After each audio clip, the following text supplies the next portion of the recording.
I want to welcome everybody to the University of Baltimore School of Law. I'm Tim Sellers. I'm the co-director of the Center for International and Comparative Law at the University of Baltimore.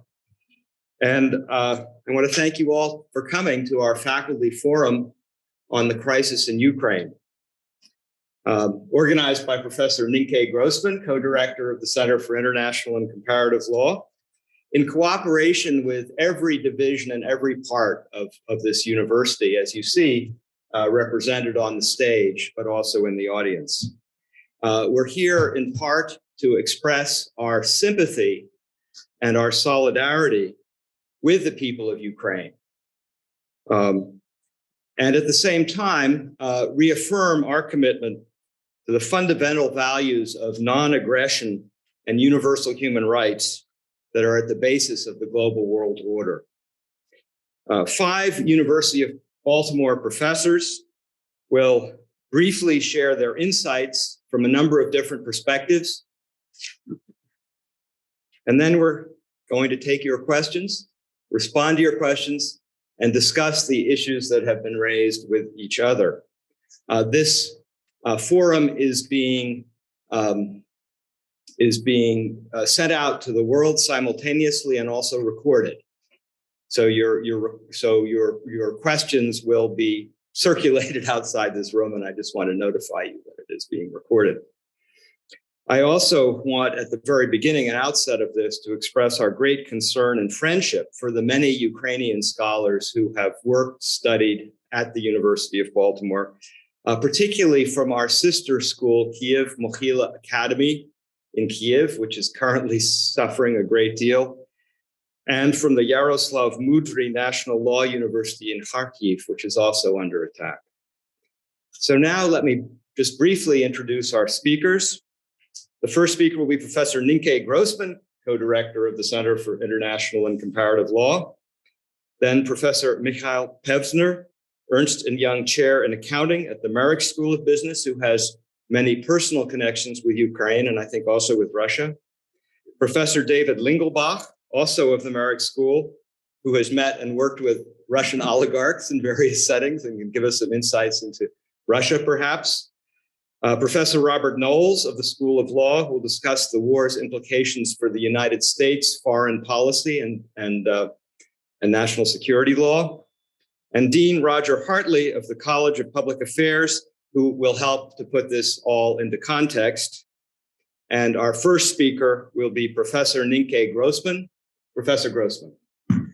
Hi, it's nice to see all of you here. I see people who are in my civil procedure class and in international law, and I'm just happy to see a lot of you here. I'm also really happy. I want to echo Professor Sellers' comments. It's really nice to do an event with people from other parts of the university, and I hope that we'll continue to do that. I think the interdisciplinary perspective is valuable for all of us. So my goal in these 5 to 7 minutes, which is really short to talk about international law issues involving Russia and Ukraine, is to provide some background about the international legal norms on the use of force that apply to this conflict. So in a recent speech on February 24th, Russian President Vladimir Putin laid out his reasons for a, quote, special military operation, end quote, in Ukraine. I encourage all of you to look for that speech and to read it, because in addition to the international law aspects of it, it's interesting and I think important for all of us to understand the underlying motivation for this invasion of another country as expressed by President Putin. On the legal side, Putin is asserting a right of self-defense to use armed force, purportedly rooted in Article 51 of the United Nations Charter. So more specifically, he's arguing that Ukraine is committing, quote, genocide of millions of people, end quote, who live in the Donbas region of Ukraine. And he's referring to Russian speakers in Luhansk and Donetsk regions of Ukraine, which declared independence from Ukraine in April 2014, shortly after Russia's annexation of Crimea. Putin says that because of the genocide, he must recognize the independence of these republics and carry out this special military operation. The speech also refers to fundamental threats posed by Western politicians and the eastward expansion of NATO. So what exactly is the law on the use of force in the UN Charter? So all the international law students already know this, right? So is Putin's legal argument legitimate or not? The UN Charter, created in the wake of 2 world wars to prevent World War III, lays out the rules on the use of force. Article 2.4 states, quote, all members shall refrain in their international relations from the threat or use of force against the territorial integrity or political independence of any state. And there's a little bit more.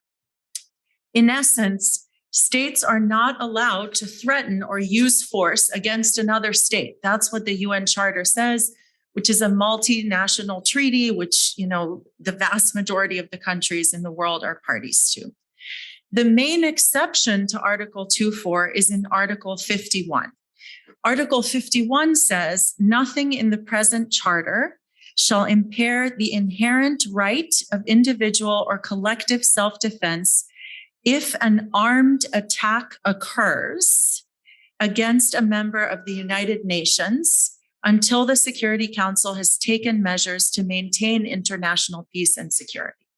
All right, so you can Google that and read it yourself if you're not going to remember everything I just said. But in essence, states may use armed force in self-defense under a specified set of conditions.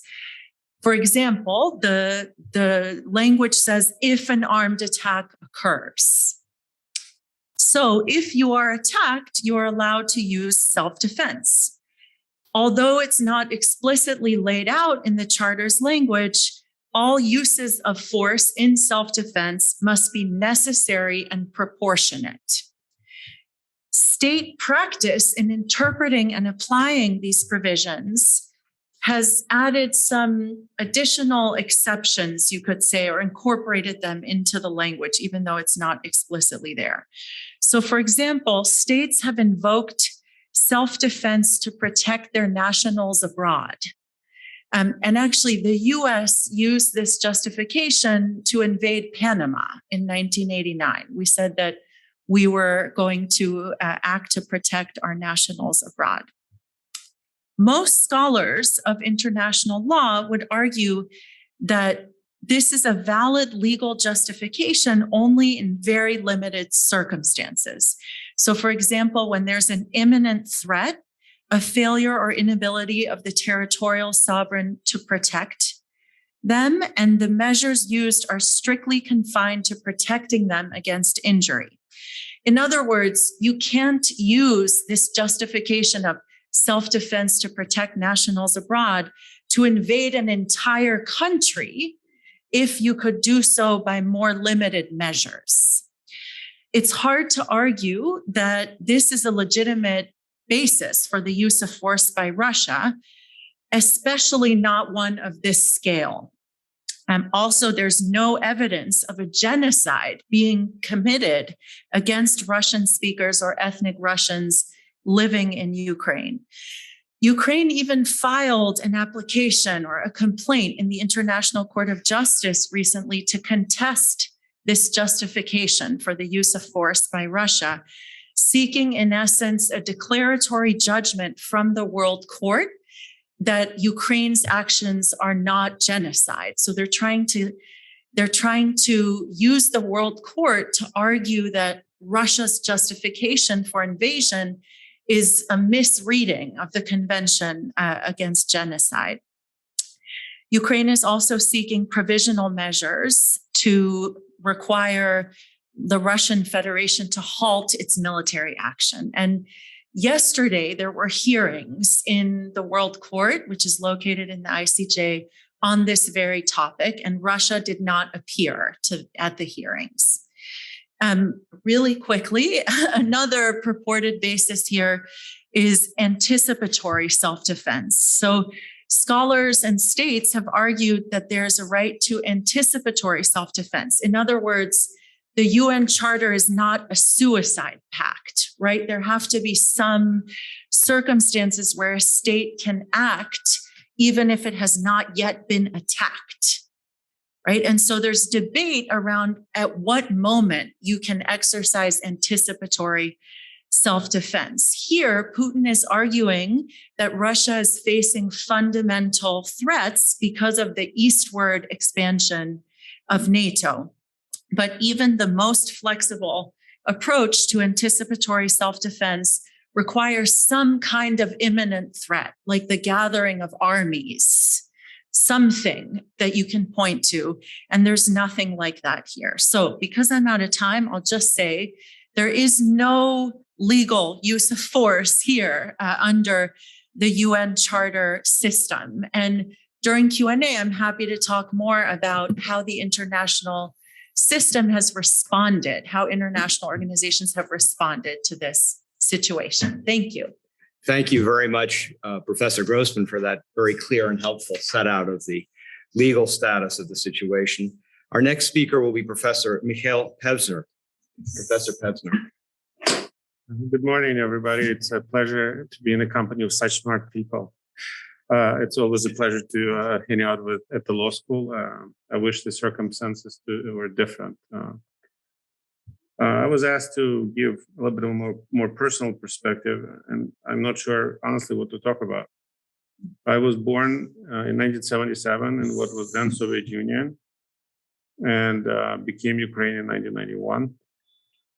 And I came here 3 years later. So I can't really talk about me being a Ukrainian. I've been an American citizen since 2000, 22 years. However, my wife, obviously we have a lot of connections. Most notably, my wife's family is in Kiev now. Her 81-year-old aunt, her daughter and her husband, and 2 grandchildren. They live in the area which was effectively cut off from the city because the bridges that lead to it were being blown up. They cannot evacuate. They called us yesterday saying we tried to kind of tell them, but you need to leave. Said, well, no, it's too hard. I'm 81 years old.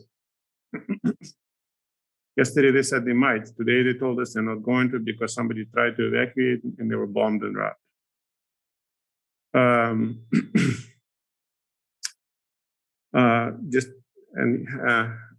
not going to speak too much about my side of the family. So some questions I cannot answer for the reasons of their safety. I'm just going to be upfront about that. So I'm going to focus on my side of the family, my wife's side of the family. My wife is another aunt who is the Kiev's aunt's sister and her father's sister as well. So she's in Russia. Obviously she's against the war. And just to give you another way it touched, so her son was living in Moscow. We're Jewish, so they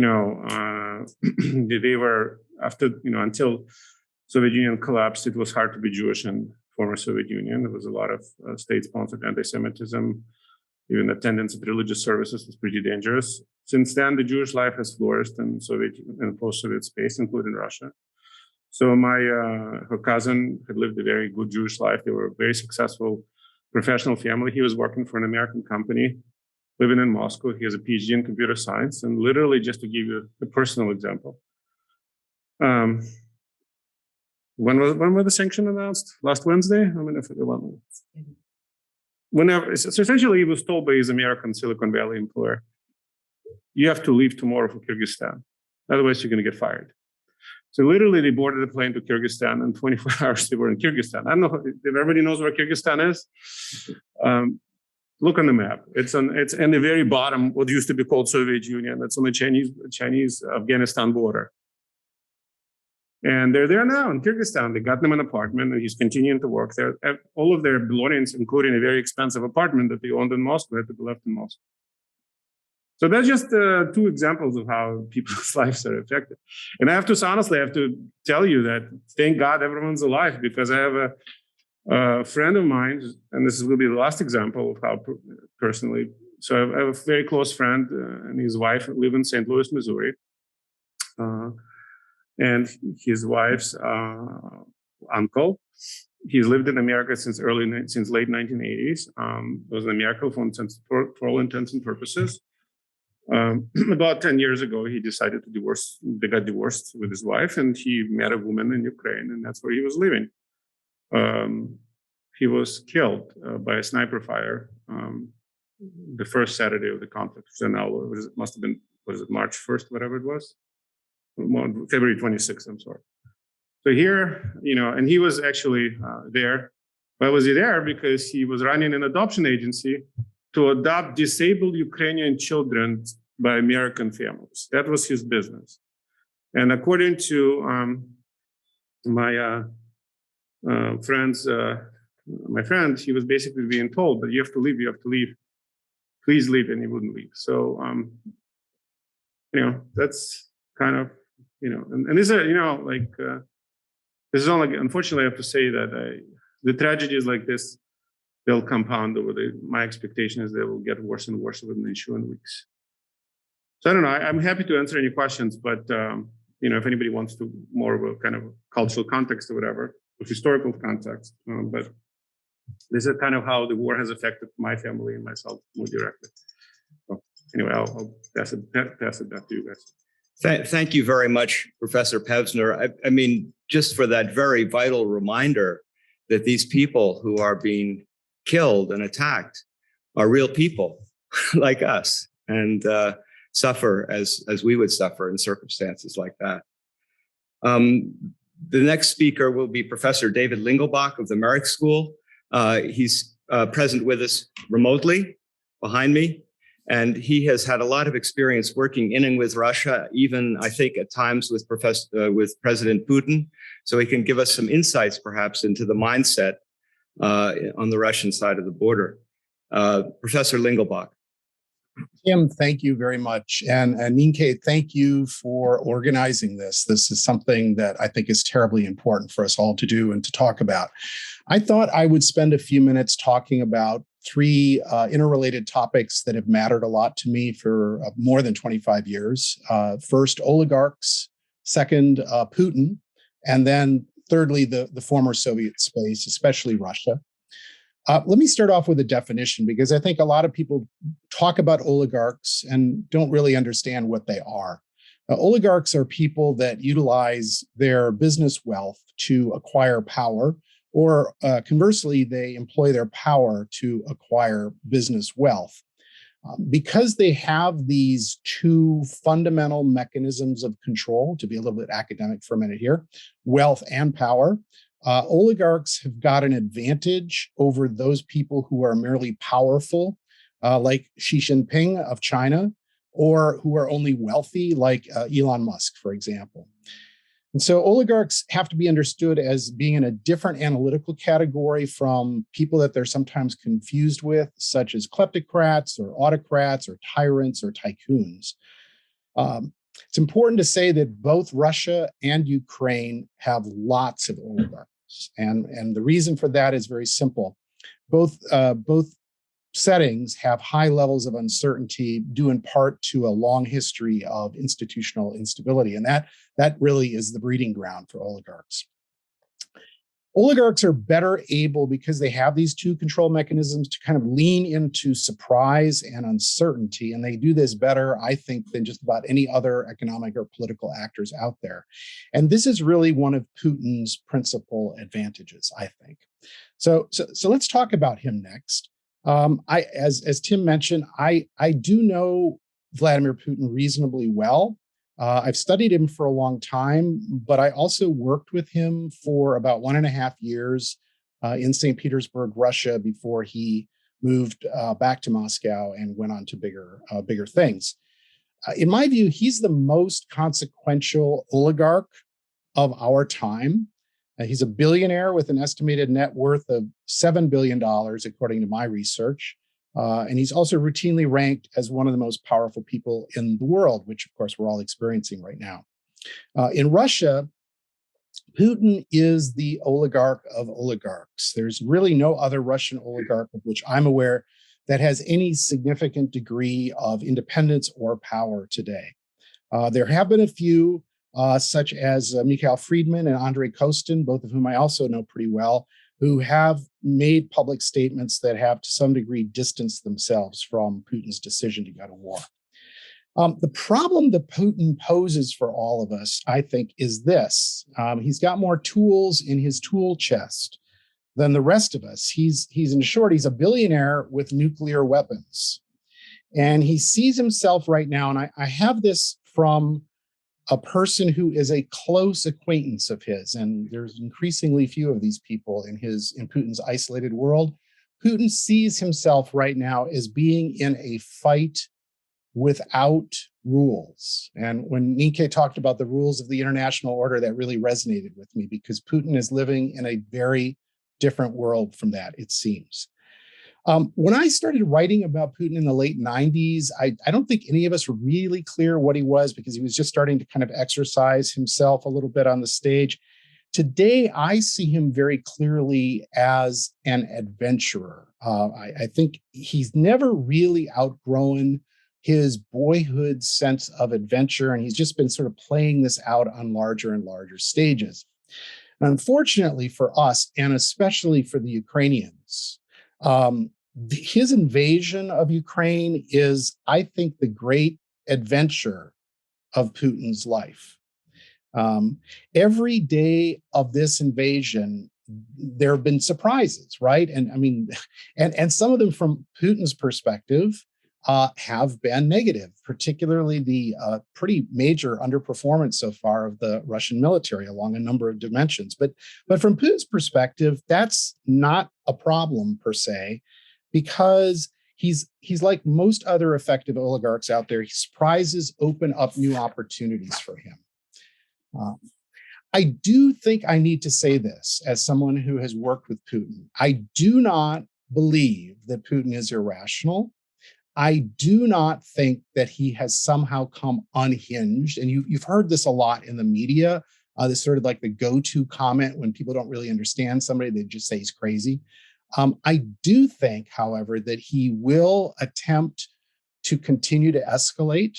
But I don't think that it's likely, and others in Russia that know Putin well believe this as well. I do not think it is likely at this stage, at least, that he will escalate to the thing that we're all quite concerned about, right? Which is the nuclear escalation option, specifically general nuclear war.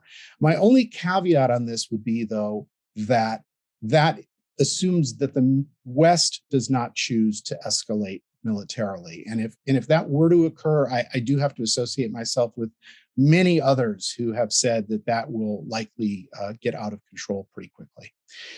So I think that's maybe where I'll stop there, Tim. I mean, I'm happy to take questions in Q&A. I mean, I've negotiated against Putin on a number of occasions, so I have some insights on how to maybe deal with him in a micro sense. But I think I'll just stop there and let others talk. Thanks.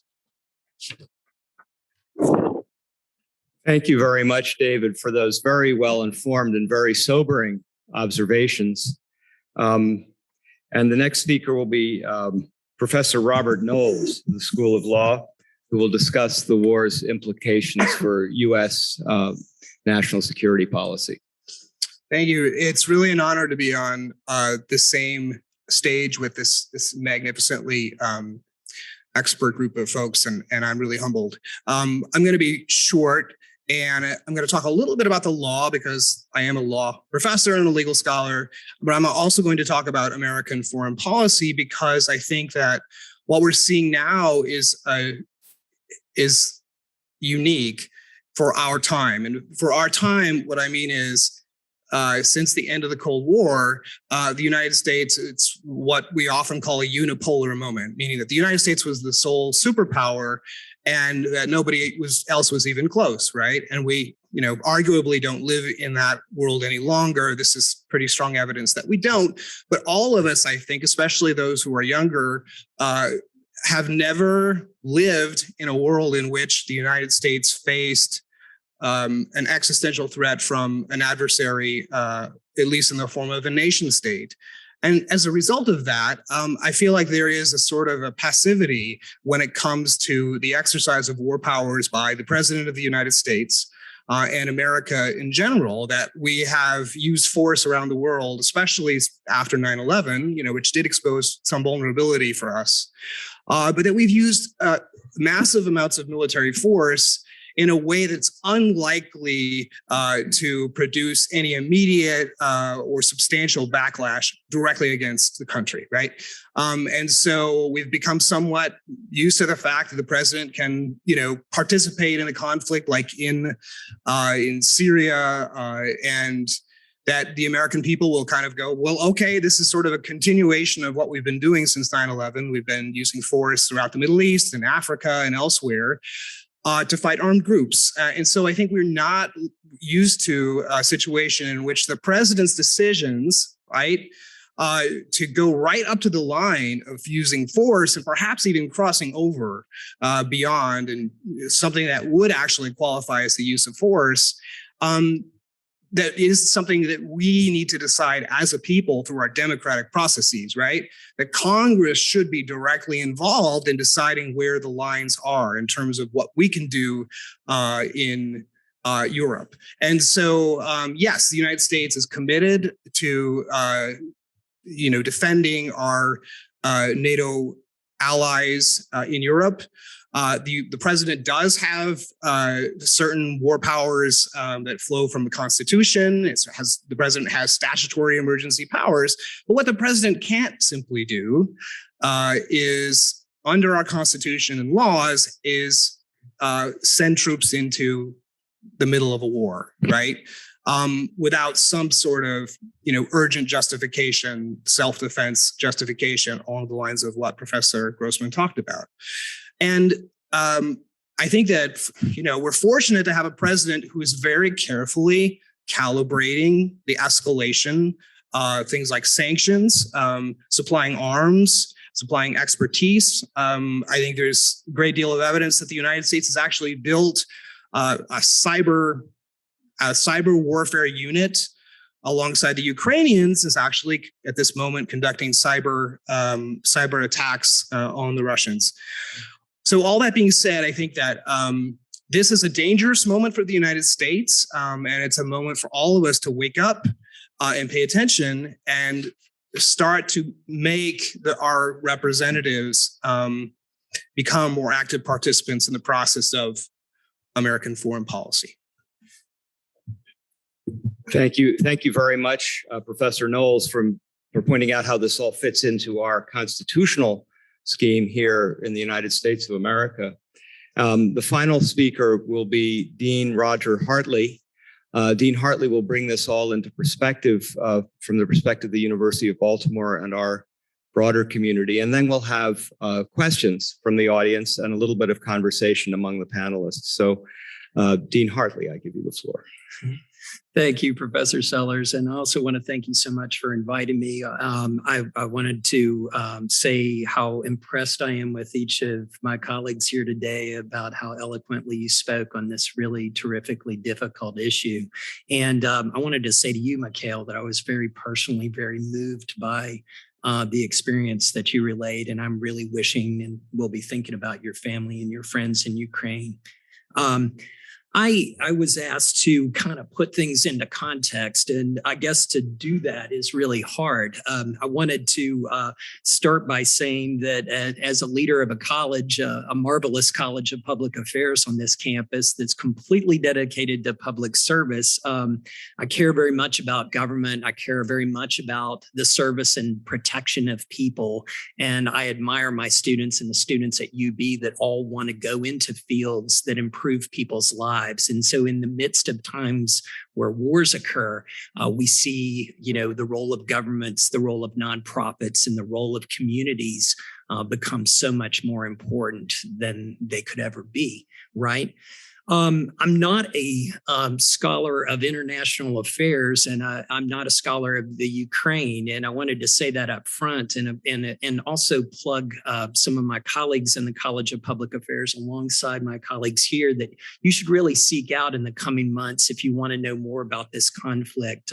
Professor Sasha Sheehan, Professor Jenica Larison, and Professor Nusta Carranza-Co are all faculty in our Global Affairs and Human Securities Master's program and are incredible and very knowledgeable of situations like these and others. And we also have a Master's in Negotiation and Conflict Management led by Ray Tan, Professor Sarah Fetterman, and I would highly recommend looking for them around campus, as they would be able to add more to this conversation. And as we were talking at the beginning, I think we all agreed that we want to continue to do forums like these, as this situation is not going to end tomorrow, as we know, and the legacy of it is going to be something that's going to last years and years and years. So as a political scientist, generally, who studied public law and taught about public law, and someone who cares deeply about the role of governments, I can add a couple things, I think, today. And like good scholars, I like quotes. So I'm going to start with this one just for thought. Leo Tolstoy, a Russian, a 3-time nominee for the Nobel Prize for Literature and a 3-time nominee for the Nobel Peace Prize, notes, in all history, there is no war which was not hatched by the governments. The governments alone, independent of the interests of the people to whom war is always pernicious, even when successful. And so, I was looking for contrary views or other mind-bending quotes. And so I found Gloria Steinem on the topic of war as well. And she notes, from pacifist to terrorist, each person condemns violence and then adds one cherished case in which it may be justified. And so when we're thinking about things like pacifism and what do we do and how do we intervene and what can we do personally to help people, it certainly tests a person's will as to how far you go, or does my personal philosophy about, conflict and war and how to manage it stand up to this particular situation that is an unprovoked attack. Noting very well Professor Grossman's knowledge on the United Nations and what it teaches about the will to be able to protect oneself when attacked, right? As I reflect on situations like these in the world, it's impossible to dismiss myself from the human toll and the heart-wrenching pictures we see of those attacked unprovoked, of those who are also attacking, sometimes only for the will of their state, and the repercussions of taking sides. What does taking sides mean, and how far do we go? I think too of those who are considering how to join in to prevent harm and to serve and protect, for the lack of two better terms. The need for safety, as I listened to Mikhail. The need for care, thinking of Poland, and safety, thinking of Poland as millions of people are streaming across borders for a safety in a land that they might have visited once or twice, but never thought that they would be staying in to protect their families, and families that are separated. And then I think of what happens when the next rocket of aggression or protection is fired. Ukraine, in so many examples in history, tests pacifism. It tests or raises our will to beat away an aggressor as well. To the diplomat, it's a chance to stop the bleeding, stop the violence for a period of time, and then get people talking and try to figure out ways to manage where to go next, right? That's what conflict management teaches us. It's hard to negotiate when people are killing each other at that moment. And when that's done, it's done outside of the war zone, right? The results here evoke questions of what we do or what nations will join and how nations will join. Will it be a military solution, and what kind of military solution? Providing arms to people who need arms to protect themselves, joining in alongside brothers and sisters in war, sanctions. And, Professor Lingelbach's a really great presentation led me to a question later I want to ask about the role of sanctions. Will they work against Putin based on what he described, which is really interesting. And certainly efforts that we all might take to pressure politically, protest, speaking out, and many other things. I was talking to Sasha Sheehan, again, who leads our School of Public and International Affairs and is a scholar of global conflict this morning. And he sent me a video this morning. He said, you might want to play this video for context. And Jared, if you get a chance, would you play the Yo-Yo Ma video? I don't know if any of you saw this on the news.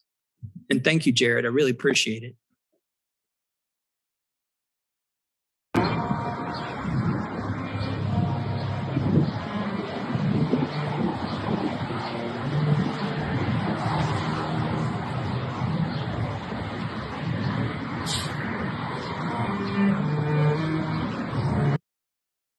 So it's only 17 seconds. Do you know where Yo-Yo Ma was playing yesterday or this week?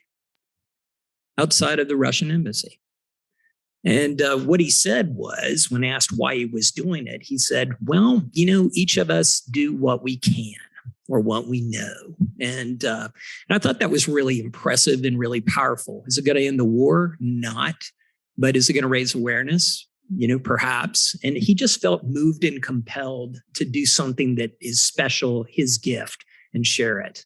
And that's something that I think all of us can think about how we can provide and what we can provide in that role as well.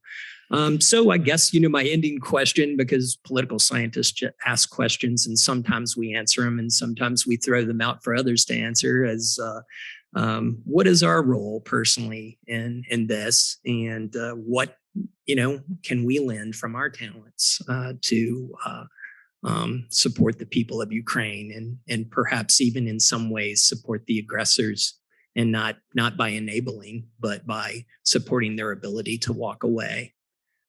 Thanks. Thank you very much, Professor Dean Hartley and all our speakers for their remarks.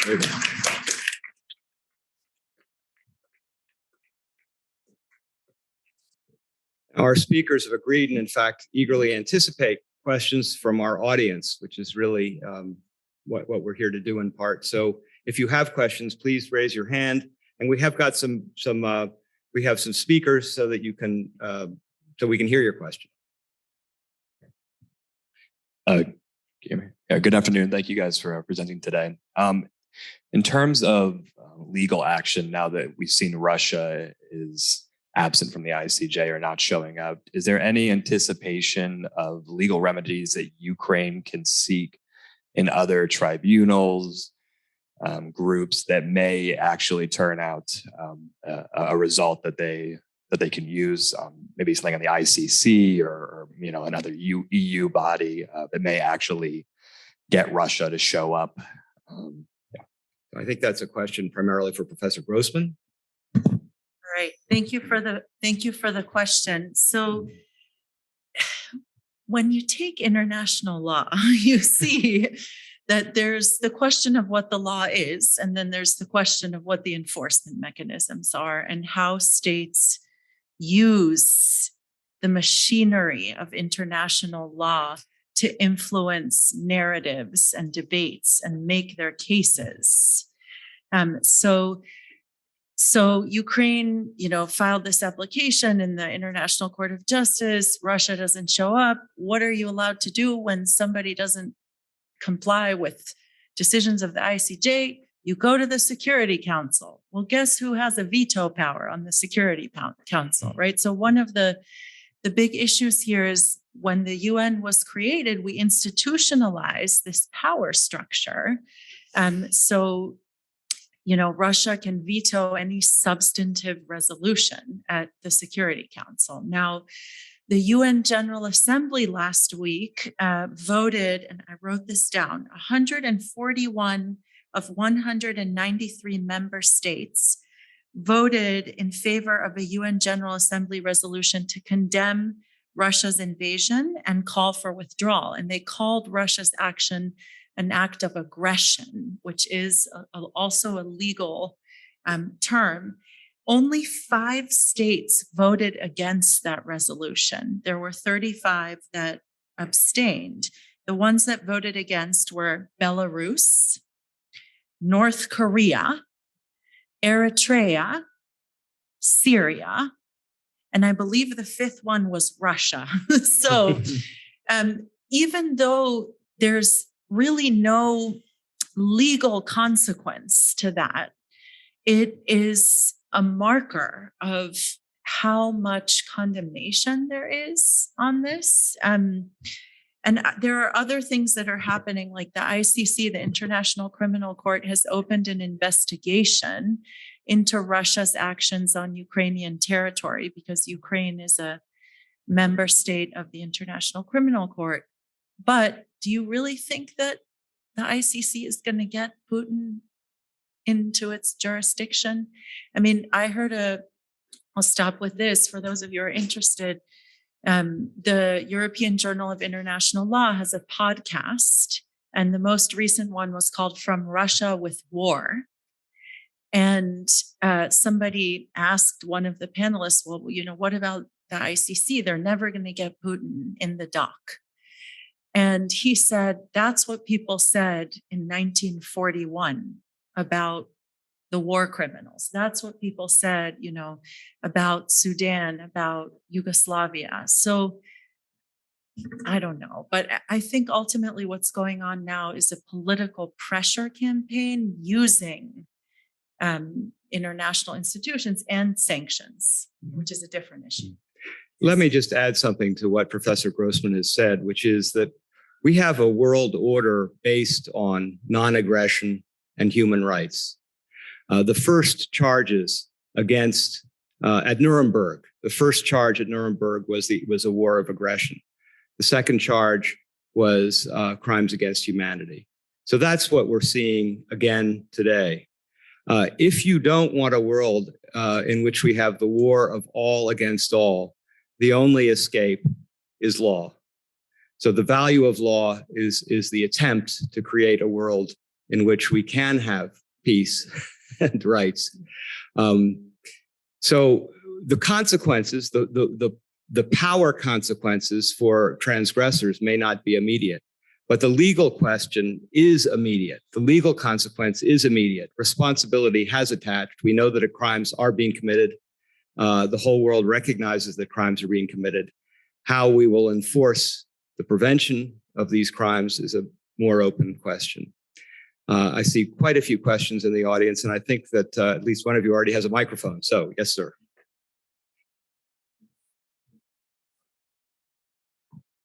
Roger will take your question. Well, I'm putting my question to the group. When we're seeing shelling that is imprecise and lands on healthcare facilities, hospitals, clinics, who knows whether it's targeted because the precision doesn't seem to be there to imply intent. Nonetheless, there is an immediacy that's contrary to the wheels of justice that grind slowly. Professor Grossman, you mentioned 1940. There was some years before they were in the docket, and yet now, if we look at now in the beyond 1 million refugees and the carnage that is there that is immediate, what is to protect healthcare workers? And if we look to Syria, as sometimes is being done as the analogy here, healthcare workers were the target. And MSF and medicines that are necessary for non-communicable diseases, so that stretches across the entire population, hypertension, diabetes, cancer, et cetera, et cetera. What can be done in the near term to address that specific concern, while these others are pursued longer term? Dean Hartley, do you have any? Would you like to say something? Well, I could add in a little bit, but I was going to respond to Professor Grossman a little bit, her points a little bit earlier, but I think this might apply as well. What gives law force is whether it's implemented and whether it's carried out. And certainly there are rules, and if not strong norms, that healthcare workers, Red Cross, Red Crescent, and others are to be under Geneva Convention and other rules to be free of harm. So when they are harmed, and what can prevent that? I mean, I think when I think about, what gives law force, I think about culture, and ultimately culture is what turns the machine of law on and off. Culture being people's attitudes about the law, people's strong attitudes about law that actually give it legitimacy, that give it strength. And that leads to efforts of people to persuade others to see that type of activity as abysmal. And then maybe that leads to some actions that would add force behind that and it's often would be some kind of force to prevent that type of harm from happening. But in a war zone, we see those atrocities all the time. And the ability to prevent them is really humanity speaking, and people being willing to step forward to protect. And beyond that, I don't have any other answers other than what the law tells us we can do and what we can't do, and whether or not we choose to obey it. Another question from the audience. I think you already have a microphone. My question is related to the comments that Putin made about 3 days ago, referring to sanctions as akin to a declaration of war. And my question is, what is his purpose for those statements? Is he preparing his people for further conflict, or is it to scare off the West? What are your thoughts on those comments?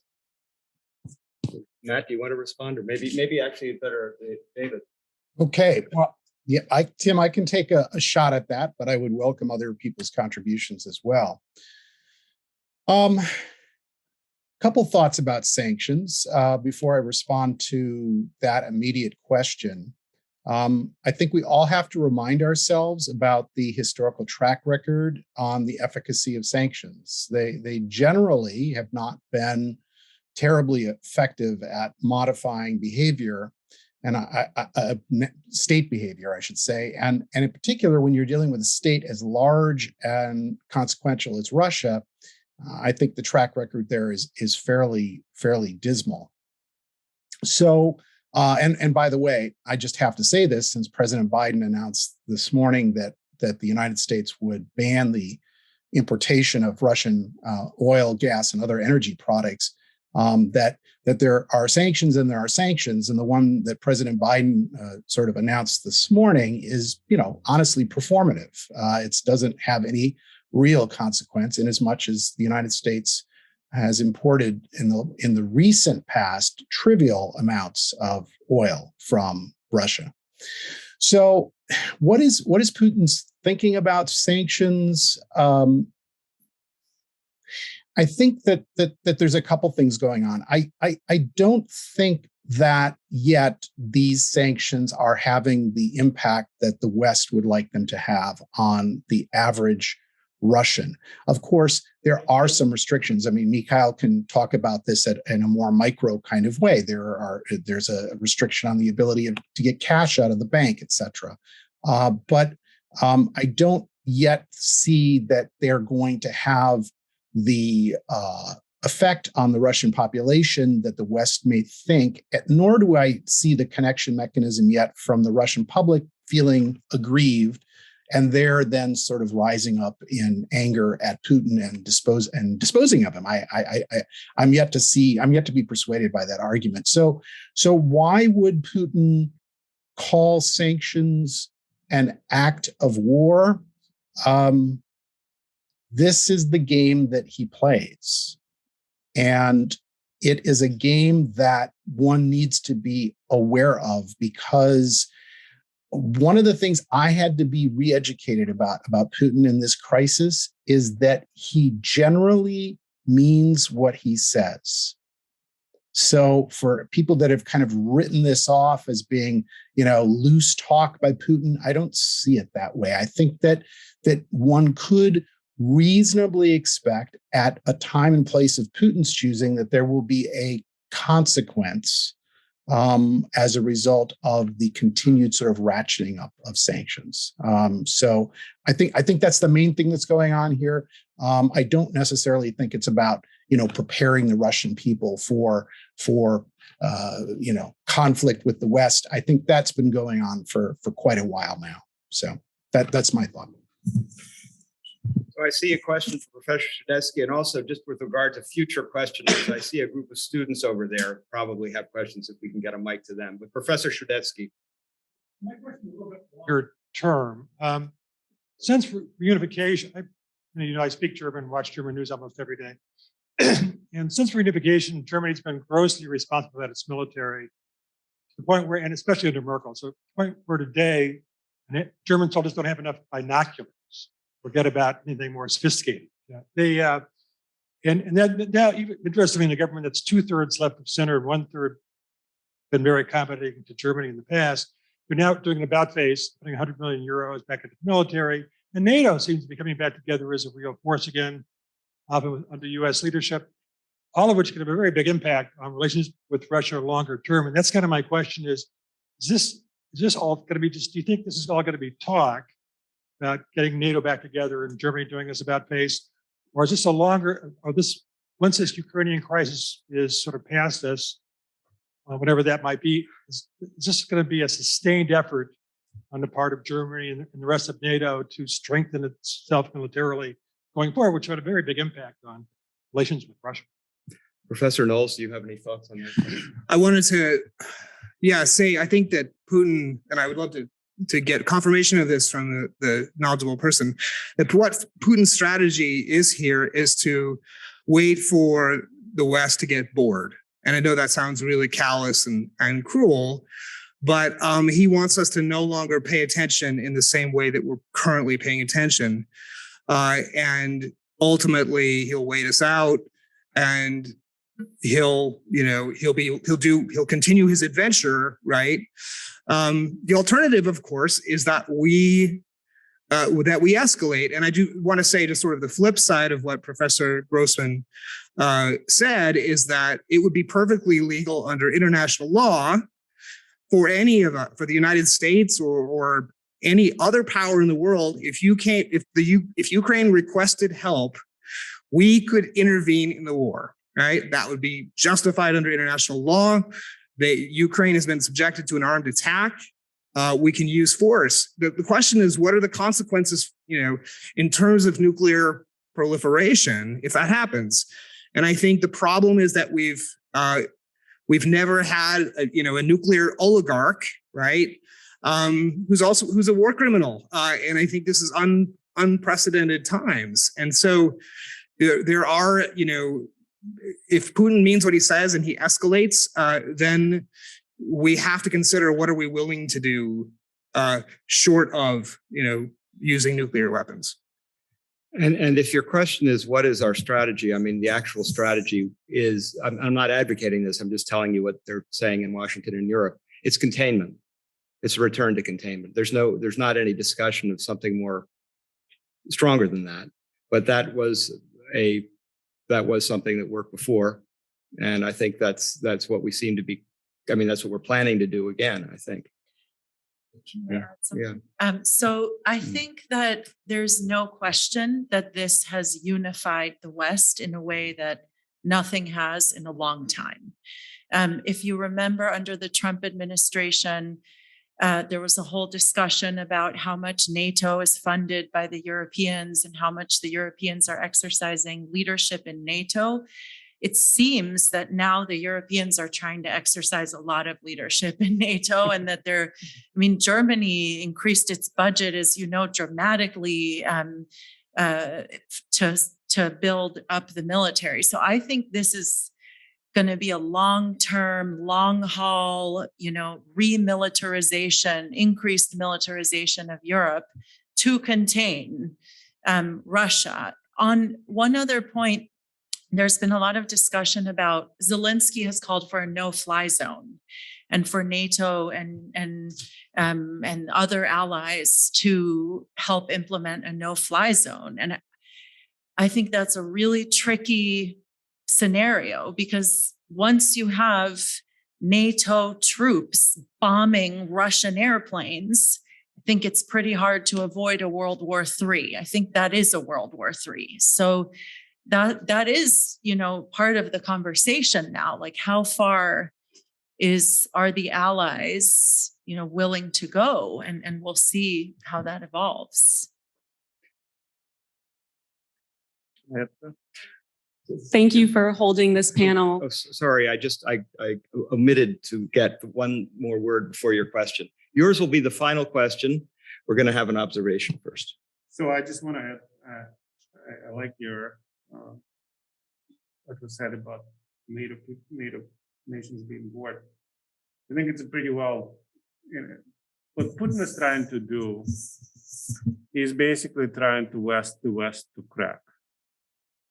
So sooner or later, his strategy is, sanctions. One thing that, I don't know if David will agree with me on that because he lived in Russia for a while.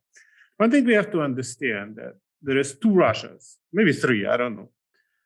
The one Russia that there is Moscow, St. Petersburg, maybe some other couple of cities that have prospered greatly, in the last 30 years. And, like people like my wife's cousin, they have Western jobs, Western level incomes. Moscow at some point was the most expensive city in the world, and that is the rest of it. So I'll give you an example. Like I have a cousin in Kemerovo, which is not too far from Kyrgyzstan. Places like that where, in November, not too far from Kemerovo, there was an explosion in the mine that killed 60 miners or something like that. That's the Russia that never knows and never knew what it means to live a normal life that we all live here. These people are incredibly poor. They have no power. And they are completely brainwashed by the Russian television. Many of them don't have internet. They don't speak English. And guess what? What Putin is betting on is that these people will support him anyway. They don't, MasterCard and Visa left Russia. These people don't have bank cards anyway. They don't have normal bank accounts. So it's a waiting game. It's a war of attrition game. I'm not a game theorist, but what he's betting on, okay, fine. I've heard something on the Russian television, which was pretty scary.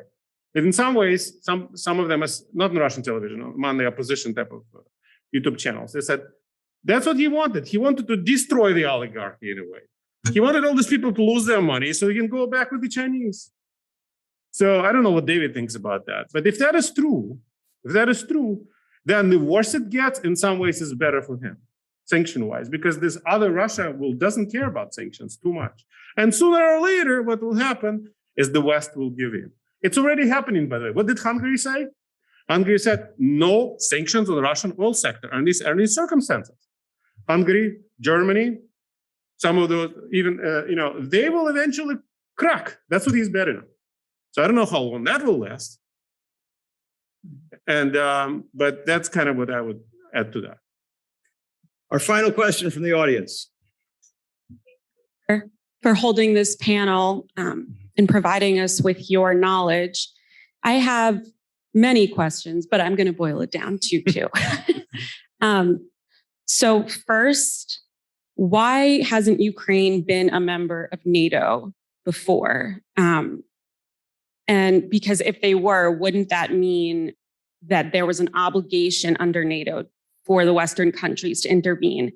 And secondly, is a loaded question, but in your professional opinions, what would be enough to stop Putin if it's not sanctions and if it's not freezing the assets of the oligarchy? Is it stopping oil from Russia? So I'm just curious about your professional opinions. So as we've come to the end of our question period, I think the way we'll handle our final question is I will call on every panelist, starting on my left and going across to my right, and then giving myself the last word.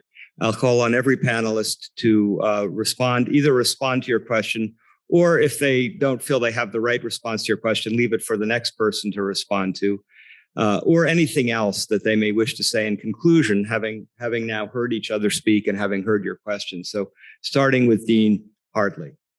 Thanks. I'm going to honestly duck your first question about why Ukraine is not in NATO because I'm not qualified to answer that, but I hope my colleagues will. Your second question, I'll take a stab at though. What do I think it would take to stop Putin? It's difficult. How old is he, and how long will it take for him to pass away? Is one option, which is terrifying because he looks young and spry.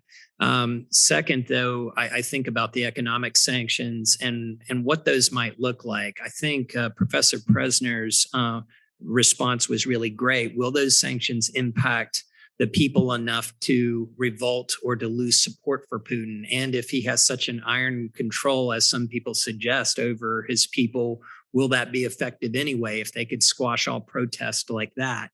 I think where I've found the sanctions to be of interest or fascinating to me is that it looks like, or it appears like, it has the opportunity perhaps to divide leadership in the nation or divide the oligarchy. That at some point, I think what people are hoping is that his greatest supporters will turn on him because the impact on them personally, selfishly, is too much. And, corporations are global. They're not American. They're not Russian. They're not anything. They're global. And if the pocketbook matters enough, then turning people on each other might be an effective way to unloosen those reins. But it feels like it's going to be hard from what my colleagues have shared. David, it's a little hard to tell where you're sitting at our table, but I think you're sitting next. So. I'm in a strange place at the table here. Yeah, it's a bit weird.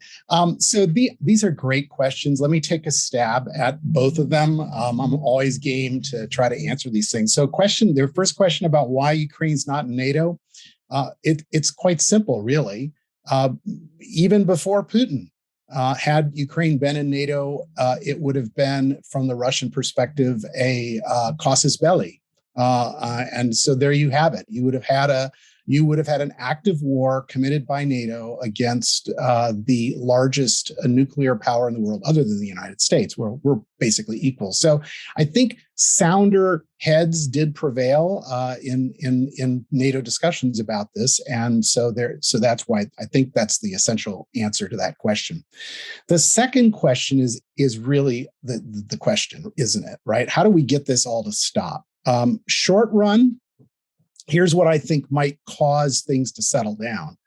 I think if the Ukrainians would agree to be neutral, to accept Crimea as a permanent part of Russia, and to have some sort of independent recognition for those parts of the Donetsk and Luhansk regions, these so-called people's republics, as autonomous or independent entities, I think that my read is that would take some wind out of Putin's sails and maybe cause this thing to de-escalate a bit. But that doesn't really deal with the longer problem here, a longer term problem, which is how essentially do we, tame a person like Putin? And in fact, I'm like Roger on this. I'm not hugely optimistic. I mean, Russia's basically now sort of China's junior partner in the sort of emerging what I call the post-rules international order. And so as long as Putin is tolerable to China and the Xi Jinping, then Putin's got a long and healthy reign ahead of him, supported by China. But there is some evidence that the Chinese are not real happy with what is happening in Ukraine right now, and it may have sort of derailed some of their own international ambitions. So anyway, those are my shots at those questions. Professor Grossman. So I agree with much of what David just said. I think what's tragic about this, well, there's a lot of things that are tragic about it, is all of those concessions that Ukraine would have to make in order to appease Putin are violations of its territorial integrity and political independence, which are the bedrock principles, as Professor Sellers said, also of the international legal order. So if Russia can do this to Ukraine, then China can do this to Taiwan. So where does it end? What is the, what happens if this goes forward? Going back to your question, I think nothing will stop Putin here short of the use of military force. And this is, if you read this speech, this is his legacy. He refers to the motherland, to the mistakes that were made when the Soviet Union, ended. And so I don't think that we're going to have to deal with this. And I think that's what's scary for us and for the future. I just wanted to say one other thing to the question about what happens during war and the rules around what happens during war. So there's a whole field of international law called international humanitarian law, which governs the rules in war. And we've seen some misconduct by Russia and Ukraine on this front. So a lot of people are talking about, separating what happens during war from the decision to go to war and making sure that, that the parties are observing these basic rules. So I just wanted to mention that for people who are interested in learning more about that. Thanks. Professor Knowles. This might be slightly optimistic of me, but I think, Russia is a petrostate. Like it's other than nuclear weapons, what it has is oil, right? And if Europe and the United States were willing to suffer the consequences of cutting off Russia, of depriving it of its income from selling oil, then I think the state itself would collapse and Putin would be an oligarch without a state. And that possibly could be the end of his power. But the question is, are we willing to do that? How much are we Americans willing to tolerate high gas prices? Will we punish our politicians if gas is $5 a gallon in November, right? Will we throw everybody out and say, we can't tolerate this? We're not willing to make that sacrifice for the people of Ukraine. Will the Europeans be willing to pivot? It's going to be much harder for them to give up their dependence on Russian petroleum. And so what are they willing to do in the short term to sacrifice for the people of Ukraine in that respect? And I think that's an important question.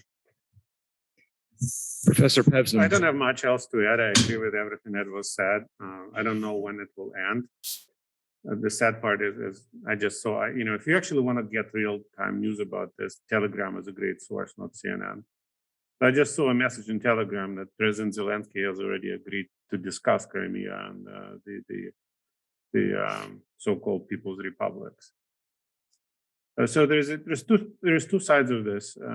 One side is how do we stop slaughter of the Ukrainian citizens and bombing of the high-rise buildings and shooting people at point-blank range that are trying to flee and killing families as they try to flee. So I think President Zelensky, as a human being, I think everybody now has been proven he is a very, very good person. He is willing to prevent slaughter of his citizens. So he's willing to negotiate this thing. The question is, I think even if he gave up Crimea, which they de facto, in some ways, they wouldn't give it up legally, but in some ways, Ukraine, they didn't go to war over it 8 years ago. So, he may agree to that. I don't know. There is a deeper question, and I don't know how much time I have. I'm going to try to be as brief as possible, is of that of Russia's future. Because you have to understand that the Russian state has essentially now re-Stalinized itself.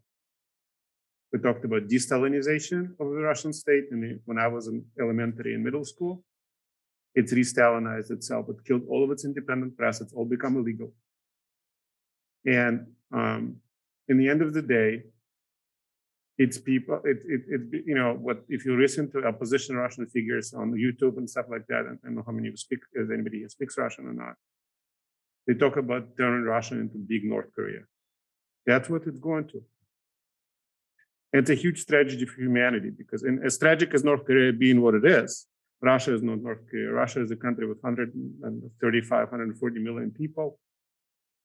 And do we talk about the high gas prices? And, the reason why I agreed to be in this panel is because I want you guys to understand that we as a society, we Americans as a society, have to start thinking about our own selfish interests. That's what's gotten us to 800,000 deaths with COVID, is because we all think about, how does this affect me if I wear this mask or not? This is bigger than that. This is the future of humanity we're talking about. Because if we allow one person and his cronies to enslave 140 million people because it satisfies his megalomaniac ego, it will come back to us. We'll pay much higher prices than $5 a gallon. That's what I want everybody to get. So that last point is extremely important, perhaps the most important point that we've made today. I think our discussion has followed 3 points. We've talked about law, we've talked about humanity, and we've talked about reality.